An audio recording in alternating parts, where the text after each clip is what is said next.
오늘의 사연 시작하겠습니다. 어디서부터 시작해야 하는지 감도 안 잡히네요. 아내와는 결혼한 지는 얼마 안 되었지만 연애하던 시절부터 세어보면 한참 오랫동안 만난 사이입니다.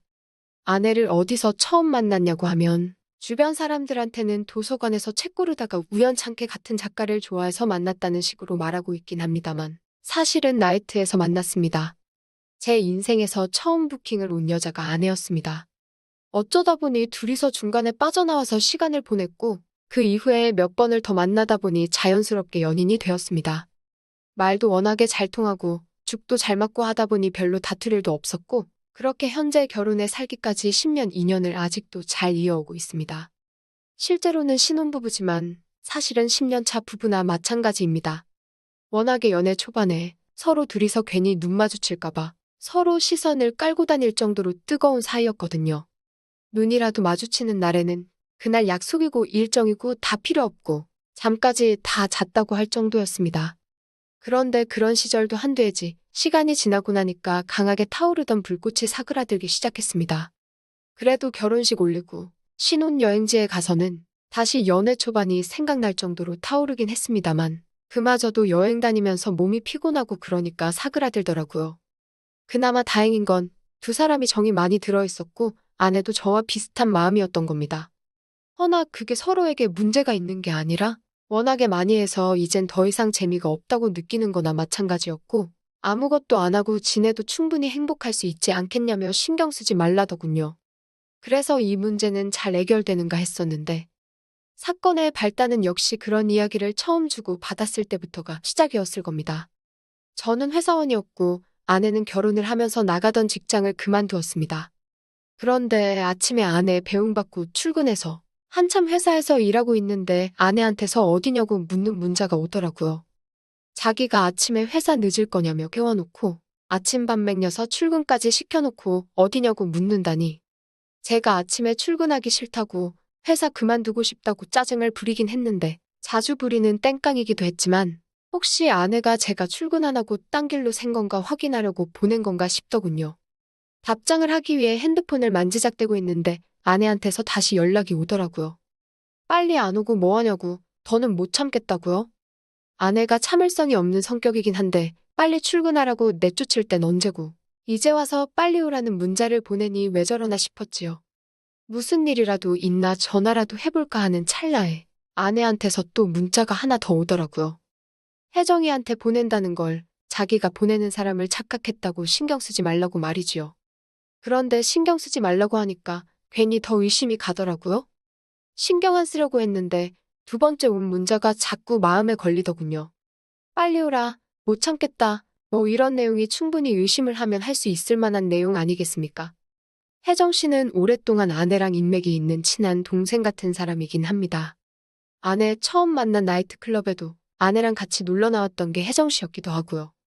혜정 씨는 저희가 결혼하기 3년 전에 이미 현재의 남편을 만나 결혼한 사람이었고 서로 의지가 되는 친구다 보니 저희도 신혼집 구할 때 일부러 혜정 씨네 부부가 사는 곳을 근처에다가 신혼집을 얻게 될 정도로 가까운 사이입니다. 아내가 혜정 씨랑 워낙에 가까운 사이다 보니 서로 부를 때 자기야 자기야 하면서 말을 편하게 합니다만 충분히 제가 오해할 만한 대화 내용이었지요.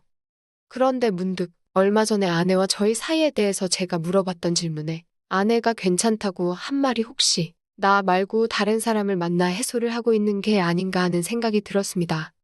아내한테는 알겠다고 대답하긴 했지만 혹시나 싶어서 제 눈으로 사실을 확인해야지 싶었어요.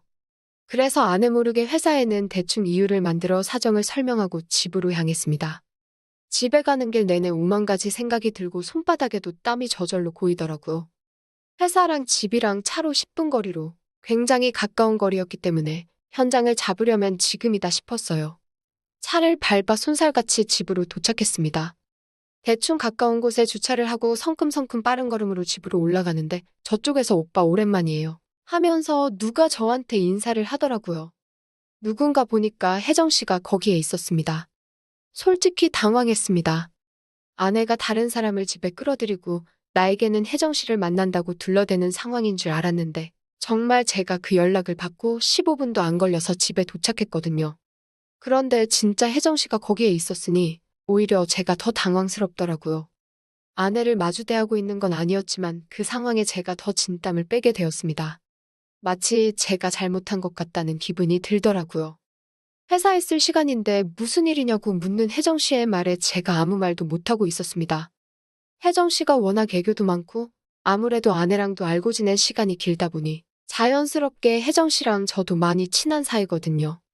제 팔짱을 끼고서는 제 어깨까지 겨우 오는 키로 위로 저를 올려다보면서 장난스럽게 묻는데 혜정 씨가 눈치가 워낙에 빠른 사람이다 보니 제가 아내를 의심해서 회사고 뭐고 다 집어치우고 한달음에 달려왔다는 걸 눈치챈 것 같더라고요.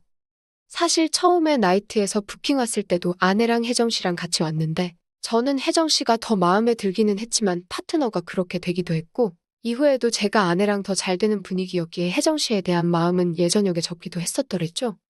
아무튼 혜정 씨가 애교를 부리면서 질문 공세를 펼치는데 대답하기 난감하더라고요. 이미 제가 아내가 바람피는 건가 의심돼서 왔다는 걸 다 눈치채고 있으면서 저러니 정말 여우 같았습니다. 혜정 씨는 아내한테 전화를 걸더니 급한 일이 생겨서 늦게 가게 될 것 같다고 둘러대놓고는 저한테 난데없이 점심을 사달라는 겁니다. 저는 캥기는 게 있기 때문에 하는 수 없이 그렇게 하겠다고 했고 근처에 있는 파스타 집에서 혜정 씨랑 마주 앉아 식사를 했네요. 혜정 씨는 나름 저랑 아내를 걱정해준답시고 점심을 사달라고 했던 겁니다. 연애하면서도 한 번도 안 싸운 데다가 10년을 넘게 만나온 사이인데 제가 무슨 계기로 아내가 저를 두고 바람을 피고 있구나 생각하게 되었는지 그걸 슬쩍 떠보려고 저를 불러낸 거였어요. 그래도 참 속이 깊은 여자였습니다. 이렇게 된 경위가 궁금했던 것도 있었겠지만 아내가 저를 얼마나 사랑하는지 우리 둘이 얼마나 잘 어울리는 한 쌍인지 설명을 하면서 제가 언니, 그러니까 제 아내를 의심하는 건 가당치도 않은 일이라며 저보고 반성을 하라는 듯이 핀잔을 주더군요.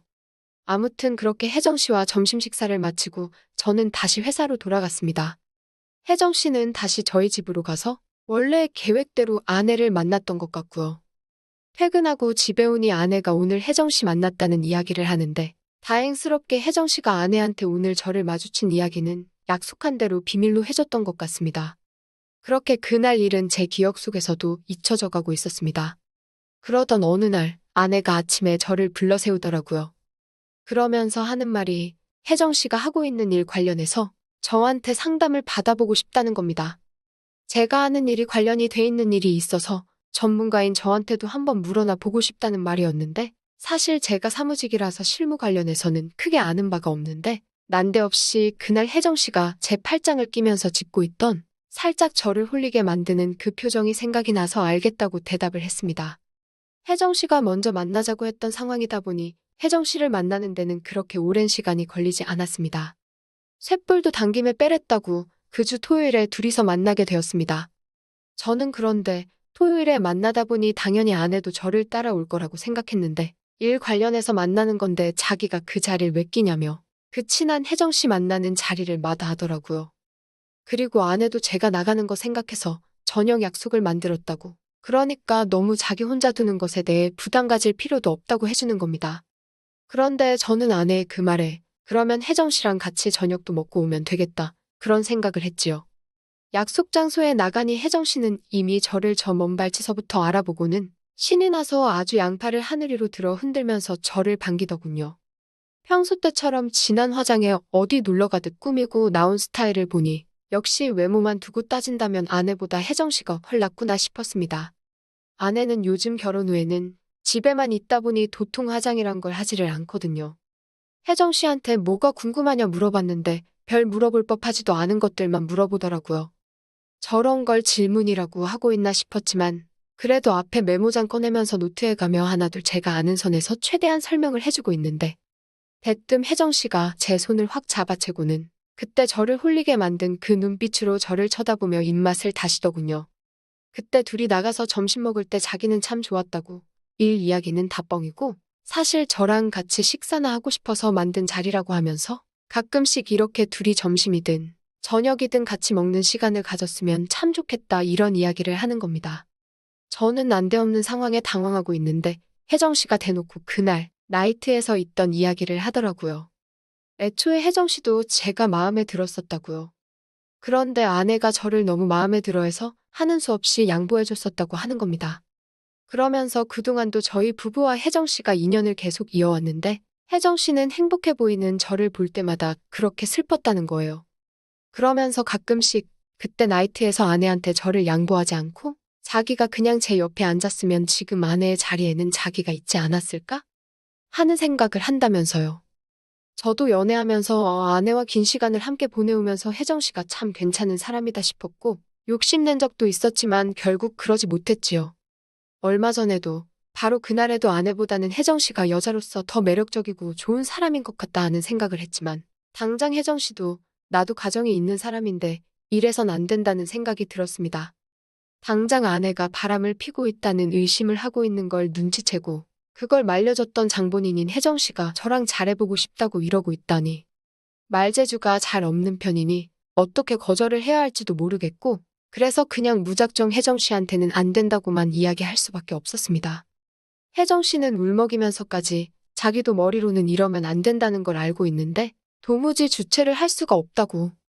하지만 결국 저를 설득시키지 못했고 까이긴 했지만 그래도 고백한 마음 좀 높이 사달라면서 저녁까지만이라도 같이 있어달라고 부탁을 하더라고요. 문득 아내도 저녁 식사 약속이 있다고 들었고 집에 가봐야 아무도 없는 빈집에 혼자 있느니 혜정 씨한테 미안한 것도 있고 한데 같이 있어도 나쁠 게 없겠다 하는 생각이 들었습니다. 하지만 혜정 씨와 시간을 보내면서도 문득문득 마음이 꺾이려고 하더라고요. 워낙에 화려하게 아름다운 사람이다 보니까 제가 다른 생각을 하는 건 당연지사였습니다.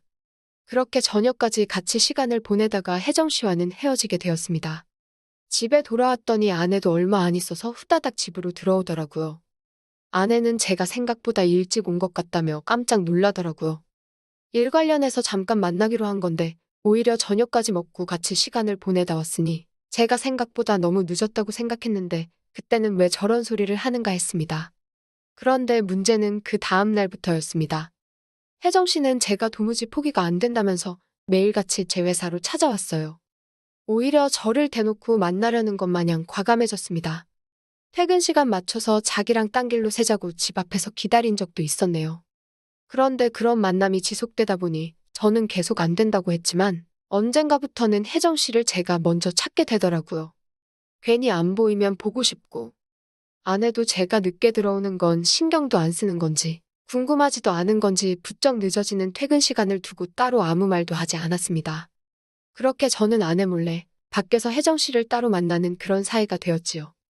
저는 제가 마치 뒤늦은 나이에 제 인생의 새로운 로맨스가 시작된 것이라고만 생각했는데 그게 아니었네요. 아내가 아침 일찍부터 모임이 있다고 해서 어딜 나가게 되었습니다. 저녁 늦게가 돼서 들어온다고 밥 알아서 잘 챙겨 먹으라길래 그날이 기회다 싶더라고요. 그래서 저도 자연스럽게 그날 혜정 씨와 저희 집에서 시간을 보내려는 계획이었지요. 그렇게 아내가 출발을 하고 저는 집에서 혜정 씨를 기다리기 시작했습니다. 그러다 문득 혜정 씨가 가까운 곳에 살고 있는데 차가 망가져서 최근 한동안 걸어 다니고 있던 상황이었어서 제가 태우고 오면 좋겠다 싶어 혜정 씨의 집 앞으로 향했습니다. 그런데 그 집 앞에서 충격적인 장면을 목격했습니다. 혜정 씨가 사는 아파트 입구에서 제 아내가 혜정 씨의 남편과 다정하게 손을 잡은 채 아파트 현관문을 나서고 있더라고요. 그리고 나서 이어진 더 충격적인 장면은 그렇게 손을 잡고 문을 나서서 아내의 차를 타고 멀어지는 두 사람을 혜정 씨가 따라 나와서 배웅을 해주고 있던 겁니다. 이게 무슨 상황인가 등 뒤에 식은땀이 쫙 흐르더군요. 한참을 그 집 앞에 가만히 있었는데 혜정 씨가 우리 집으로 오려고 한 건지 잔뜩 화장을 하고 차려입고 나와서는 저희 집 방향으로 몸을 틀더군요. 그래서 제가 차에서 내려서 혜정 씨를 불러 세웠습니다. 그리고 이게 다 무슨 상황이냐고 설명해보라고 했어요. 혜정 씨는 잔뜩 당황한 표정을 하고 있었지만 저랑도 이미 갈 때까지 간 사이였기 때문에 어려워하지는 않더라고요. 이렇게 들키게 된 게 예상 밖이었다는 소리를 하더니 사실 언니, 그러니까 제 아내가 저와의 관계에 지쳐있던 상황에 혜정 씨네 부부도 결혼 4년 차가 지나면서 자기들 부부도 똑같은 상황이 되었었다 합니다. 아내는 자기한테 문제가 있는 건가 싶어서 혜정 씨한테 상담을 해왔던 거고 그 와중에 혜정 씨는 해결책이랍시고 일단 자기 남편을 제 아내와 시간을 보내도록 했던 거였어요. 그러는 와중에 혜정 씨는 혜정 씨대로 저랑 잘 돼볼 계획을 세웠던 거고 말입니다. 저랑 잘 안 풀리기 시작하니 혜정 씨는 포기할까 봐도 약간 손해보는 느낌이 들었고 나중에는 저를 넘어뜨려야겠다는 오기까지 생기게 되었다네요. 그러면서 당당하게 이렇게 서로가 조금씩 양보만 하면 그 누구도 손해보는 사람이 없지 않냐고. 모두가 서로 이기는 거나 마찬가지인데 이걸 굳이 짚고 넘어가는 게 맞느냐고 물어보더라고요. 그런데 그 말에 대답을 할 수가 없었습니다. 혜정 씨가 하는 말 중에 사실 도덕적으로 하면 안 된다 뿐이지 현재 상황에서 이것보다 서로가 행복할 수 있는 방법은 없는 거나 마찬가지였거든요. 오히려 혜정 씨는 이제 저까지 알게 된 상황에서 뭘 서로 오래 같이 알아온 사람들끼리 숨기고 지낼 게 뭐가 있냐며 다음부터는 이렇게 몰래몰래 만날 게 아니라 넷이서 같이 만나자는 겁니다. 평소처럼 제 팔짱을 끼고 어깨만도 안 오는 그 키로 저를 올려다보며 그 큰 눈을 감았다 떴다 하면서 말하는 혜정 씨의 제안을 저는 도저히 거절할 수가 없었습니다. 아내와는 그만둘 생각이 없습니다. 아내도 제가 싫어서 이러는 게 아니니까요. 저 또한 아내가 싫어서 혜정 씨와 만나기 시작한 게 아닙니다. 여전히 서로의 등을 지켜주는 천상 부부입니다. 단지 해소하는 방법에 있어서 서로에게 좀 더 이득이 되는 방향을 찾게 된 것이나 마찬가지지요. 이건 비단 저나 아내의 문제뿐만이 아니고 혜정 씨네 부부에게도 서로 이득이 되는 부분입니다. 이런 걸 양보라고 하는 게 맞는지는 모르겠네요. 어디 가서 말할 이야기는 아니다 보니 이렇게 세상에 이 이야기를 하는 건 처음입니다. 어디부터 말해야 할지도 모르겠고 여전히 이게 맞는지 감도 안 잡히지만 그렇다고 해서 이 상황이 무조건 나쁘다고 할 수만은 없네요. 그리고 남들도 저희들에게 이게 맞냐고 할 수 있는 상황도 아니라는 걸 잘 알고 있고 말입니다. 또 찾아주셔서 감사합니다. 매일 새롭고 흥미로운 사연으로 찾아뵙겠습니다. 구독과 좋아요 잊지 마시고 다음 사연으로 다시 찾아뵙겠습니다. 감사합니다. 안녕하세요. 들꽃야담입니다. 50냥에 얻은 아내와의 뜨거운 사랑 이야기 들려드릴게요. 노총각 덕만은 오늘도 하루 종일 땀 흘려 밭일하고 거의 파김치가 되다시피 하여 천근만근 발걸음을 하고 집으로 터벅터벅 걸어가는 길이었지요. 고개를 들어 앞을 보는 순간 저 멀리서 산들바람에 치맛자락을 나부끼며 정신없이 달려오는 물찬 제비처럼 날씬한 여인을 발견하고 그만 입이 떡 벌어지고 말았답니다. 와, 참 곱기도 하여라. 저 여인이 내 여자라면 얼마나 좋을까? 나도 언젠가는 저렇게 어여쁜 여인과 혼인했으면 좋겠다. 덕만이 그렇게 달콤한 상상을 하던 바로 그 순간 놀라운 일이 벌어졌지요. 숨가쁘게 달려오던 여인이 다짜고짜 덕만의 팔짱을 덥석 끼고는 애원하듯 말하는 게 아니겠어요? 서방님, 지금 뒤에서 쫓아오는 사람들이 저를 잡아가려 해요. 제발 도와주세요. 덕만은 영문도 모른 채 여인이 달려온 뒤쪽을 바라보며 그저 멍하니 서 있을 수밖에 없었어요. 갑자기 서방님이라 부르며 달려와서는 불안당 패거리로부터 구해달라니 얼떨떨하지 않을 수 없었습니다. 그러는 사이 곧 뒤쫓아온 패거리 서너 명이 덕만에게 와서 다짜고짜 물었습니다. 당신이 정말 그 여인의 서방이요? 여인은 기다렸다는 듯이 재빨리 끼어들어 말했지요. 맞아요. 제 서방님이에요. 그렇죠. 서방님. 덕만은 순간 머리가 하얗게 되어 얼떨결에 네, 하고 대답하고 말았어요. 그러자 패거리는 놓칠세라 다시 덕만 앞으로 들이치며 되레 좋아하는 기색을 보였지요. 그래, 잘 되었구먼. 그럼 저 여인의 빚을 당신이 대신 갚아주면 되겠구먼. 아니, 갑자기 그게 무슨 소리요? 놀란 덕만이 되묻자 패거리가 상황을 설명해 주었습니다. 저 여인의 아버지가 우리에게 돈을 꽤 많이 빌려갔는데 갚지를 않고 세상을 떠났으니 당연히 피부치 딸인 저 여자가 그 빚을 갚아야지 않겠나? 못 갚겠으면 우리랑 같이 가던가 인물이 반반하니 몸값을 치면 후하게 받겠구먼. 이 말이 끝나기가 무섭게 패거리들이 여인을 끌고 가려 다가오자 겁에 질린 여인은 덕만의 팔을 더욱 꽉 붙들어 매달리며 울상을 지었습니다. 서방님, 제발 살려주세요. 그제야 패거리들은 이제 덕만을 다시 노려보며 으름장을 놓았습니다.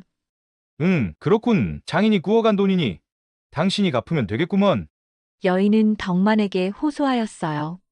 서방님, 일단 돈을 갚아주세요. 제가 나중에 열심히 일해서 꼭 갚을 테니. 하지만 아직 상황 판단이 납득이 잘 가지 않은 덕만은 진땀을 흘리며 손사래를 쳤지요. 그게, 난 지금 돈이 없소이다. 그러자 여인이 다시 패거리들에게 물었어요. 그 빚이 도대체 얼마나 된다고 이러시나요? 50냥이요. 50냥이라는 말에 여인과 덕만은 동시에 입이 떡 벌어졌습니다. 보통 적은 금액이 아니었으니까요. 그러던 찰나 같은 마을에 살던 김생이란 사람이 그 옆을 지나다가 덕만을 보고 멈춰 섰습니다. 그는 묵직한 돈뭉치를 들고 보이며 덕만을 불렀지요. 덕만이 여기 있었구먼. 그동안 바빠서 자네 품삯을 못 줬는데 이번에 한꺼번에 주겠네. 석 달 밀린 임금 50냥이네. 어쩔 수 없이 빚을 대신 갚아줄 수밖에 없었지요. 덕만 자신도 땀 흘려 힘겹게 번 돈이건만 여인의 애절한 눈빛을 그냥 외면하기에는 여인의 자태가 너무나 곱고 동정하는 마음으로 또 여인이 패거리에게 잡혀가는 걸 그대로 두고 볼 수는 없었지요. 자, 여기 50냥이요. 이걸로 빚을 모두 청산하였으니 인제 그만 물러들 가시오. 돈을 확인한 패거리들은 시시덕거리며 돌아갔고 덕만은 여인을 바라보며 한숨을 크게 내쉬었습니다.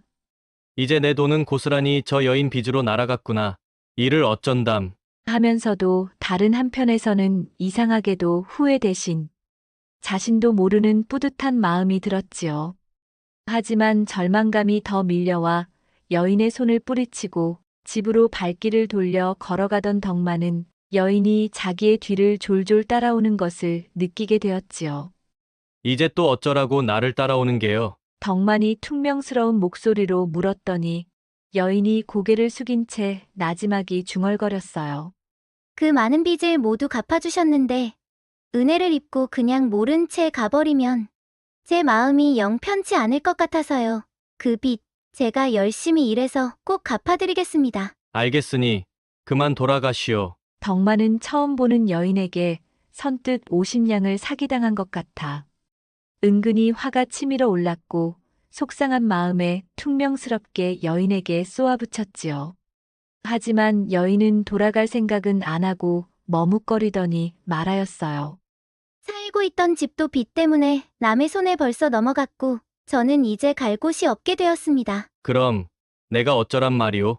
노총각 혼자 사는 집에 같이 얹혀 살기라도 할 셈인 거요. 그렇게라도 해주시면 제가 집안 허드렛 일을 하고 부지런히 품삯을 벌어서 진 빚을 갚겠습니다. 갈 곳이 없다는 말을 들은 덕만은 생각하였지요. 차라리 혼인하여 함께 살면 50냥은 안 갚아도 된다고 같이 살자고 해볼까? 아니야. 이렇게 곱고 아름다운 여인이 나 같은 가난뱅이 노총각하고 혼인할 일은 없겠지. 라고 혼자 생각에 빠져있던 덕만은 에이, 못 먹는 감 찔러나 보자고 여인에게 말하였어요. 그럼 나하고 혼인을 하면 한 집에서 같이 살아도 되고 50냥도 갚지 않아도 될 터이니 나랑 혼인하겠소? 여인은 뜻밖의 제안에 잠시 넋이 나간 사람처럼 덕만을 뚫어지게 쳐다보다가 수줍게 말하였어요. 예? 혼인이라고요? 그건 좀 쉽게 결정할 문제가 아닌 것 같은데. 그래도 갈 곳도 마땅히 없고 의지할 데도 없는 처지니 차라리 혼인하는 것도 괜찮겠네요. 그럼 50냥은 없던 걸로 해도 되겠지요? 저 같은 미인을 얻는데 50냥쯤은 무시해도 괜찮겠지요? 당신이 내 옆에 있다면 그까짓 것 50냥이 대수이겠습니까? 사실은 아까부터 내 심장이 왜 이리 두근거리는지 첫눈에 당신에게 반해버린 것 같아요. 그렇게 둘 사이에는 흥정 아닌 흥정을 하면서 한참 묘한 정적이 흐른 뒤 여인은 화사한 미소와 함께 살짝 고개를 끄덕였지요. 예, 그러면 잘 부탁드립니다. 서방님, 저는 미진이라 합니다. 참으로 묘한 인연으로 예상치 못했던 갑작스러운 만남이었지만 어느새 백년가약을 맺은 부부가 되어 함께 살기를 약속하게 되었지요. 아버지의 빚이 맺어준 부부의 인연이라. 그렇게 하여 덕만은 그리도 바라던 아름다운 여인과 혼인하여 함께 살게 되었답니다. 그런데 이게 웬일인가? 두 사람이 정식으로 부부가 되었는데도 불구하고 덕만은 밤만 되면 슬며시 자기 잠자리를 피해버리는 것이었습니다. 아내가 된 미진은 처음엔 덕만이 부끄러움을 많이 타기 때문이라 이해하려 했지만 밤이 되면 눈치를 살피며 피할 궁리를 하는 신랑의 태도가 점점 수상쩍었습니다. 아니, 서방님. 벌써 혼인을 한 지 몇 날이 지났는데도 왜 저를 안아주지도 않으세요? 미진이 용기를 내어 따지듯 물어봤으나 덕만은 애매하게 웃으며 요즘 몸이 좀 피곤해서. 라고 핑계를 대곤 했답니다. 그럴 때마다 미진의 마음은 자존심도 상하고 은근히 화가 치밀어 오르기도 했지요. 내가 혹시라도 부족한가 아니면 나를 안아보고 싶은 마음조차 없는 것인가? 사내가 여인의 품을 멀리하다니. 이런저런 생각들이 복잡하게 스멀스멀 생겨나니 어차피 빚을 떼일 것이라 여겨서 50냥 때문에 할 수 없이 나와 혼인을 한 것인가. 미진은 자기도 모르게 점점 예민해졌습니다. 덕만의 행동은 참으로 이해할 수가 없었어요. 하루에도 몇 번씩 집안에서 마주칠 때마다 미소를 지으면서 매 끼니 밥상도 함께 나누고 밖에서 일할 때도 아내 걱정을 하지만 막상 밤이 되면 방구석에서 헛기침이나 하며 미진과 떨어져 돌아눕는 것이었어요. 그러한 덕만의 행동이 미진으로서는 도저히 원인을 알 수가 없었답니다. 혹시 고자인가? 아니면 그 중요한 곳에 무슨 문제라도 있는 것인가? 미진으로서는 갖은 생각들이 꼬리에 꼬리를 물고 다양한 방향으로 추측을 할 수밖에 없게 되었지요. 갈수록 더욱 애가 타는 것은 미진이었어요. 밤마다 열정적이고 주체할 수 없는 욕정으로 남자의 그것을 갈망하게 되었지만 그 가슴 뛰는 사랑은 한낱 머릿속으로만 그려볼 수밖에 없었지요. 아니 서방이라는 자가 이렇듯 여자를 멀리하는 데는 필시 말 못할 사연이 있는 것이 분명하다고 생각한 미진은 점점 더 답답하기만 하였습니다. 설마 덕만이 혹시라도 고자인가? 그 얼토당토하는 생각까지 스쳐 지나갔지만 미진은 머리를 흔들며 아니라고 스스로를 다잡아 보았습니다. 그러나 몇 날 며칠이 지나도 상황은 변함이 없으니 미진의 상상은 점점 이상한 방향으로 흘러갈 수밖에 없었지요. 그리하여 미진은 덕만이 힘을 쓸 수 있도록 몸에 좋은 사골국이며 정력에 탁월한 여러 가지 한약재를 다려 끼니 때마다 덕만에게 주었지요. 이게 무엇이오? 서방님, 요즘 날씨도 차갑고 고생하시는 서방님의 기력을 보충하는 한약을 좀 다려왔습니다. 서방님의 몸이 축나면 큰일이에요. 용한 의원께 특별히 부탁하여 지은 것이니 끊이지 않게 끼니 때마다 잊지 말고 드시도록 하세요. 아니, 이게 무슨 약이란 말이오? 이것을 모두 돈을 주고 샀단 말이오? 그럼 어디서 났겠어요? 서방님이 밤마다 도대체 힘을 못 쓰시니 걱정이 돼요. 제가 이렇게 준비하였습니다. 우리에게 이렇게 낭비할 돈이 어디 있다고. 이런데 비싼 돈을 쓴단 말이오? 앞으로는 내 허락 없이 헛되이 쓰는 일이 없도록 하시오. 라며 오히려 미진에게 호통을 쳤습니다. 그 말을 들은 미진은 한편으로 서운하였지요. 서방님을 위한 보약을 지은 것뿐인데 역정까지 들어야 했으니까요. 아니, 힘을 써야 할 곳에 쓰지 않으시고 밤마다 저만치 떨어져 주무시니 마치 독수공방하는 제 신세를 한 번이라도 생각해 본 적이 있으셨나요? 제가 왜 이렇게 보약을 준비했겠어요? 서방님, 정말 너무하십니다. 그렇게 미진이 혼자서 애간장을 타고 있었지요. 덕만은 혼인한 지 어느덧 한 달이 넘었건만 이상하게도 그는 아내인 미진에게 좀처럼 다가가지 않았습니다. 미진은 멀쩡한 서방을 앞에 놓고 독수 공방을 해야 하는 처지가 너무나도 애처롭고 화가 났습니다. 그리하여 미진은 다른 방법을 쓰기로 생각을 했습니다. 그날 초저녁 덕만이 농사일을 마치고 삽이며 괭이며 망태기를 정리하고 들어올 즈음 미진은 평소보다 얇은 저고리에 약간 들어 올려진 치마를 가볍게 둘러 입은 채로 밥상 앞에 앉아 있었습니다. 덕만이 들어오자 그녀는 일부러 크게 웃으며 반겨주었지요. 서방님, 오늘따라 날이 좀 덥지 않으세요? 호우, 밭일에 고생 많으셨어요. 사실 초가을 밤 공기는 썩 덥지도 않았지만 미지는 슬쩍 부채질하며 날씨가 덥다는 표정으로 연기를 하였지요. 뺨에 열이라도 오르는 듯 일부러 옷깃으로 쓸어내리면서 고개를 끄덕이자 덕만은 살짝 당황한 얼굴로 대꾸하였습니다. 아, 그런가요? 난 밖에서 일하면서도 그렇게 덥다고는 느끼지 못하였는데. 미지는 가만히 웃으며 덕만을 바라봤습니다. 그러고 나서 저고리 끝자락을 살짝 풀더니 은근슬쩍 소매뿌리를 흘려 어깨를 드러냈지요. 예쁜 목선과 부드러운 살결이 보이자 덕만은 시선을 어느 곳에 두어야 할지 몰라 눈썹이 파르르 떨렸습니다. 왜 그러시오? 어디 편찮은 곳이라도 있는 것이요? 벼랑간 걱정하는 표정을 짓는 덕만에게 미지는 괜히 능청스러운 목소리로 대답했습니다. 글쎄요, 저도 잘 모르겠어요. 몸이 좀 후끈거리고 답답하여 저고리를 풀어봤어요. 치마가 너무 두꺼운 것 같기도 하고. 그러면서 미지는 슬그머니 치맛자락을 걷어 올렸습니다. 무릎 윗부분이 살짝 드러나도록 올렸건만. 덕만의 눈에는 평소 보지 못했던 요염한 광경을 보게 되었지요. 하얗고 탄력 있는 허벅지가 순간적으로 눈에 들어오자 덕만은 얼굴이 빨개져서 눈길을 돌렸습니다. 덕만이 손사래를 치며 시선을 피하자 미지는 속으로 한숨을 쉬었습니다. 역시 이렇게까지 해도 반응이 없네. 이 사람은 나를 원하는 것이 아니야. 그래도 포기할 수 없었던 미지는 한술 더 떠서 일부러 열기가 올라 답답하다는 듯 치맛자락을 조심스레 더 들어 올렸습니다. 땡땡한 허벅지 근육이 더욱 드러나고 발목에서부터 허벅지까지의 매끈한 각선미는 사내라면 누구도 침을 삼키지 않을 수 없이 매혹적이었지요. 덕만은 미진의 치마 속 깊은 곳까지를 상상하며 흠친 몸을 떨었습니다.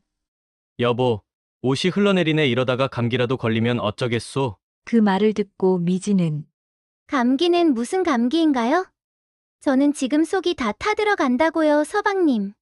하고 외칠 뻔했지만 애써 부드럽게 웃으며 물 한 사발을 건네주었습니다. 서방님 목 마르실 텐데 물이라도 드세요. 왜 이렇게 땀을 흘리세요? 저도 땀이 나긴 하네요. 저도 좀 마셔야겠어요. 그 순간 미지는 일부러 잔을 들고 입술을 적시며 물을 마셨습니다. 요염하게 마시는 미진의 젖은 입술이 시야에 들어오자 덕만은 갑자기 헛기침에 대며 자리에서 벌떡 일어섰지요. 나는 잠깐 밖에 좀 나갔다 오겠소. 바람 쐬고 마을 한 바퀴 돌고 올 테니 당신 먼저 자고 있으시오. 갑작스레 원인도 모른 채 밖으로 나가버린 덕만에게 미지는 어이가 없어 들어올린 치맛자락을 뿌리치듯 내려놓으며 투덜댔습니다. 이게 무슨 경우야? 왜 입에다 넣어주어도 못 먹고 저러냐고. 대체 내게는 마음이 없는 건가? 한참이 지나서 바람을 쐬고 들어온 덕만은 방 한구석에 앉아 잔뜩 주눅이 든 표정으로 미진을 마주했습니다. 혼인하고 3개월이 지나도록 그야말로 밤마다 소닥 보듯 하는 덕만에게 더 이상을 참을 수 없어 미진이 따져 물었습니다. 이제 더는 못 참겠어요. 서방님, 대체 저를 왜 피하시는 겁니까? 이럴 거면 뭐하러 혼인을 하였습니까? 일하는 하인이 한 명 더 필요했던 것입니까? 아니면 50냥이 아까워서 저와 혼인을 한 것입니까? 이제 아이도 가져야 할 것 아닙니까? 화가 머리끝까지 난 미지는 생각 없이 입에서 나오는 대로 쏘아붙였지요. 이제 변명으로는 더 이상 물러날 길이 없음을 직감했는지 덕만이 드디어 조심스레 입을 열었습니다. 그게 실은 아이를 가질까봐 겁이 나서요. 덕만의 말에 미지는 도무지 이해가 안 된다는 표정으로 고개를 갸웃했습니다. 아이를 낳는 게 왜 겁이 난다는 건가요? 다들 혼인하면 당연히 아이 낳아 키우면서 행복하게 사는데 겁날 일이 뭐가 있겠습니까? 덕만이 나지막이 대답했지요. 나는 지금도 겨우겨우 끼니를 때우고 있는 형편이어서 아이가 생기면 더 힘들어질까 두렵소. 내 아이들에게 지독한 가난을 물려주는 건 정말 못할 노릇이요. 그 말을 들은 미지는 순간 말문이 막혔습니다. 그러고 보니 덕만은 새벽같이 일하러 나가며 항상 아침은 물 한 사발로 채우고 나갔지요. 하루 종일 고된 노동을 마치고 돌아와도 보리밥 한 사발이 전부였지요. 초조와 의심으로 가득 찼던 미지는 덕만의 마음을 알고 나니 미안한 마음이 치솟았습니다. 내가 왜 이런 단순한 이치를 눈치채지 못했지? 아이를 낳고 못 낳고 이전에 남편이 이렇게 궁핍한 생활을 하고 있었구나. 그래서 남편은 밤마다 나를 피하고만 있었던 게 자신의 욕망을 억눌러가며 아이를 갖지 않으려고 애를 썼던 것이었구나. 미진은 덕만의 손을 꼭 잡고 미진이 생각해왔던 이야기를 꺼내었습니다. 여보, 남녀가 혼인을 하여 한 가정을 이루면 당연히 아이가 생기고 또 그 아이를 기르면서 행복을 찾고 삶의 기쁨을 맞을 수 있는 것으로 생각해요. 생활이 어렵다고 아이를 갖지 않으면 무슨 보람과 낙으로 살아갈 수 있겠어요? 다른 사람들도 가난하지만 아이를 낳고 다들 열심히 해도 살아가고 있잖아요. 하지만, 여보, 아이를 낳으면 바로 입 하나가 더 늘게 되고 아이가 커가면서 들어갈 생활비를 생각하니 우리 형편으로는 도저히 감당하기 어려운 일이라 생각이 들어요. 하지만 미진은 부드러운 목소리로 덕만에게 더는 기가 죽거나 위축되지 말고 함께 힘을 내자고 다짐을 하였습니다.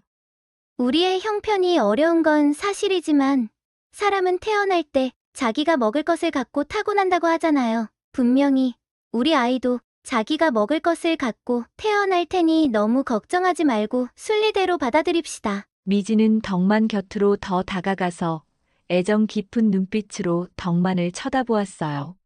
아이가 생기면 아이는 우리에게 더 많은 즐거움과 힘을 줄 거예요. 밤이 늦어져도 웃음소리가 계속 들리고 집은 밝고 활기찰 거예요. 무엇을 많이 주지 못해도 아이는 우리 삶을 더 풍성하게 만들어줄 거예요. 사실 덕만 역시 속으로는 아이를 갖고 싶다는 바람이 있었지만 워낙 형편이 넉넉하지 않다는 생각으로 엄두를 내지 못하였던 것입니다. 그래요. 나도 그렇게 생각하오. 덕만은 눈을 지그시 감은 채 미진의 말에 공감한다는 표시로 미진의 손을 꼭 쥐고 힘을 더 주었습니다.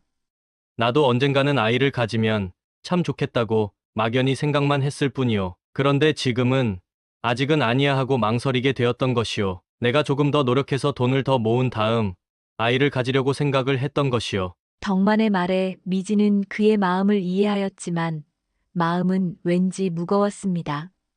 아이를 갖는 문제로 서로의 생각을 이해하게 되었지만 그날 이후 덕만은 온종일 일을 마치고 집으로 돌아와 저녁밥을 서둘러 먹고는 곧바로 다시 밖으로 나가버리는 것입니다. 그리고는 밤이 늦어서야 집에 돌아오니 미진으로서는 궁금하고 걱정이 되었습니다. 서방님, 매일 밤 무엇을 하시길래 늦어서야 들어오시는 거예요? 그냥 좀 볼 일이 있어서 나중에 알려주겠소. 덕만은 늘 같은 대답으로 얼버무렸고 미진에게는 점점 더 의욕이 커져만 갔습니다. 그렇게 몇 달이 흘렀지요. 밤마다 사라지는 남편 때문에 마음이 편치 않던 미진은 결국 결심했습니다. 저는 이렇게 오늘의 사연을 시작합니다. 안녕하세요. 저는 지방에서 사업을 하고 있는 30대 남자입니다. 약 5년 전에 지인의 소개로 아내를 만나서 연애를 시작했습니다. 그때 당시에 작지만 나름 탄탄한 회사를 운영하고 있었고, 나이 대비 좋은 집과 차를 가지고 있었습니다. 그때는 아내가 저를 정말로 사랑한다고 생각했는데, 다 지나고 보니 제가 가지고 있던 조건들을 좋아한 것 같습니다. 아무튼 그렇게 아내와 연애를 하였고, 자연스럽게 깊은 관계도 가지게 되었는데, 결혼이 일찍 하고 싶었다면서 피임을 하지 않았고, 혼전 임신이 되었습니다. 연애를 시작한 지 반년도 되지 않아 결혼을 하였고, 결혼한 지 반년 정도 지나서 두 쌍둥이의 아빠가 되었습니다. 세상에서 가장 사랑하는 아내와 저희 부부를 닮은 쌍둥이들을 보면서 당장 죽어도 여한이 없을 만큼 행복한 시간을 보냈습니다. 그런데 전 세계적으로 전염병 및 경제위기가 오면서 제 회사도 그 영향을 피해갈 수가 없었습니다. 처음에는 벌어두었던 돈들도 버텼고, 나중에 제 재산까지 팔고 대출까지 받아가면서 버텼지만 회사는 계속 어려워졌고 대출은 계속 늘어나는 이자와 반복되는 연체로 완전히 망하게 되었습니다. 두 쌍둥이들만큼이나 자식 같았던 회사였기에 마음이 너무 아프고 속상했지만 아내와 두 쌍둥이들만 있으면 무서울 것이 없었습니다. 그전보다 더 우뚝 일어설 수 있다는 자신감이 있었습니다. 그런데 아내는 제가 망하기가 무섭게 다른 돈 많은 남자와 바람이 났고 그 남자의 아이를 임신하면서 저에게 넉넉히 위자료와 양육비를 줄 테니 이혼해달라고 하였습니다. 망한 지 3개월도 안 돼서 아내는 바람이 나서 집을 나가서 연락이 끊겼고 몇 개월 뒤에 나타나서는 당당하게 이혼을 요구하는데 너무 황당했습니다. 그리고 몇 시간이 지나지 않아 장모님께도 빨리 이혼해주라는 식으로 연락도 받았습니다. 결국 아내와 이혼을 하였고 아직 엄마의 손길이 필요한 두 쌍둥이들을 데리고 그 집을 나왔습니다. 살던 집은 팔아서 정리를 하였고 일단 부모님이 계시는 지방으로 이사를 갔습니다. 이사를 오자마자 직업도 없었고 두 쌍둥이를 어린이집에 보내는 것이 금액적으로 부담스러웠던 상황이라 일단 집에서 육아를 하면서 할 수 있는 일들을 찾기 시작했습니다. 이런 제 상황을 들은 친구가 집으로 찾아왔습니다. 제가 사업이 잘 될 때 도와주었던 친구였는데 이렇게 힘든 상황이면 도와달라고 말을 하지 그랬냐며 제가 육아 걱정 없이 일을 할 수 있도록 도와주었습니다. 그 친구의 도움으로 일을 하기 시작했고 그러면서 전염병도 끝이 나고 경제위기도 끝나가기에 과거에 같이 일했던 사람들과 위기투합을 해서 다시 사업을 시작하게 되었습니다. 두 번째 시작한 사업이다 보니 시행착오는 줄었고 큰 파도도 경험했다 보니 흔들림 없이 잘 성장하기 시작했습니다. 그러면서 그전과 다르게 더 많은 판매 방식과 영업활동으로 매출은 급격하게 성장하게 되었습니다. 다만 지방에서 사업을 하다 보니 미팅이 있을 마다 서울로 출장을 가야 하는 것이 불편했습니다. 하지만 저렴한 운영비를 포기를 하고 다시 서울로 간다는 것이 조금 무섭긴 했지만 더 큰 성장을 위해 서울로 다시 이사를 했습니다. 그렇게 성공한 새 삶은 시작하던 중에 모르는 번호로 연락이 왔습니다. 전처의 이름을 말하면서 현재 전처의 남편이라는 것이었습니다. 그래서 무슨 일로 연락을 주셨냐고 물었더니 전처가 허락도 없이 지금 남편의 돈에서 양육비를 저에게 보내주고 있었다면서 그 돈은 전처의 돈이 아니라 자기 돈이라면서 양육비는 전처에게 다시 받고 지금까지 전처에게 받는 돈은 돌려달라는 것이었습니다. 돌려주지 않으면 소송을 해서라도 어떻게든 받아낼 거라며 으름장을 놓는데 정말 어이가 없었습니다. 그래서 돌려받아야 될 돈이 총 얼마냐고 물었더니 1,500만 원 정도 되었습니다. 지금까지 받는 돈이 그것보다 많았는데 생각보다 적어서 언제부터 보낸 거냐고 묻자 결혼한 이후부터라고 하면서 날짜를 말해주는데 딱 들어보니 전처는 또 이혼을 하고 다른 남자와 결혼을 한 것 같았습니다. 아무튼 더 이상 엮이고 싶지 않아서 달라는 돈을 보내주고 앞으로 양육비는 보낼 필요 없다고 전처에게 전해달라고 하였습니다. 그러고 며칠이 지나서 전처에게 미안하다고 연락이 왔습니다. 당분간 힘들겠지만 여건이 풀리는 대로 그전처럼 양육비를 보내주겠다고 하면서 조금만 기다려달라고 하였습니다. 이제는 양육비 안 보내도 된다고 하자 제 사정도 힘든 것 다 아는데 어떻게 그러냐면서 미안하다는 식으로 말을 하는 것이었습니다. 이혼할 당시에는 상황이 많이 안 좋았던 것은 많지만 지금은 많이 좋아졌고 다시 서울로 이사도 왔다고 하였습니다. 이혼한 이후로 아이들 얼굴 보려 한 번도 오지도 않고 연락도 안 해서 몰랐겠지만 이렇게라도 연락이 되었으니 알아두라고 하였습니다. 그날 이후로 가끔씩 전처에게 연락이 왔고 어떻게 지냈는지 이야기를 들었습니다. 저와 이혼한 이후에 곧바로 임신한 아이의 아빠와 재혼을 하였는데 술만 마시면 손찌검을 하였고 결국 아이까지 유산되었다고 하였습니다. 그렇게 힘든 삶을 살다가 도망 나오다시피 그 집에서 나와서 이혼했다고 하였습니다. 그러고서는 공장에서 일하다가 만난 남자랑 동거 중인데 본인 방세 및 생활비를 쓰고 양육비를 주기에는 부족해서 그 남자 돈으로 몰래 보내주다가 걸려서 저한테까지 연락이 온 것이었습니다. 이혼할 때 재산분할로 살던 집 팔아서 가져간 절반도 적은 금액이 아닌데 왜 그러고 사냐고 물었더니 가게를 해보려다가 사기를 당해서 다 잃었다고 하였습니다. 게다가 처갓집 식구들도 모른 척하면서 아무도 안 도와준다면서 너무 힘들게 살고 있다며 하소연을 하는데 왠지 저와 재결합을 염두에 두고 밑그림을 그리는 것 같아서 곧 결혼할 여자가 있다고 거짓말을 하였습니다. 그러냐고 하면서 몇 마디 주고받다가 전화를 끊은 뒤로는 더 이상 전처에게 연락이 오지 않았습니다. 이 이야기를 들은 친구는 정말로 거짓말을 잘했다고 하면서 이제 어느 정도 자리도 잡았으니 이번 기회에 좋은 여자를 만나서 새 장가를 가자고 하였습니다. 그날 이후로 수시로 여자 사진을 보내면서 어떠냐고 물어보는데 정신이 없을 지경입니다. 아직은 결혼 생각도 없고 두 쌍둥이들만 있으면 충분히 행복하다고 하였지만 친구는 제 새 장가를 포기할 생각이 없는 것 같습니다. 혹시라도 이 사연을 전처가 보게 된다면 그래서 이 사연이 왠지 본인인 것 같고 또 제가 만나는 여자가 없다는 것을 알게 되더라도 다시 재결합을 할 수 있다는 말도 안 되는 상상을 하면서 다시는 연락하지 않았으면 좋겠다. 이혼한 이후로 단 한 번도 아이들이 보고 싶다며 전화 한 통도 없을 때부터 다시는 너와 재결합은 하지 않겠다고 다짐했어. 그리고 두 쌍둥이를 네가 낳았어도 이제는 너의 자식이 아니니까 완전히 잊고 살았으면 좋겠어. 행복해라. 오늘의 사연은 여기까지입니다. 구독과 좋아요, 알림 설정 부탁드립니다. 긴 글을 읽어주셔서 감사합니다.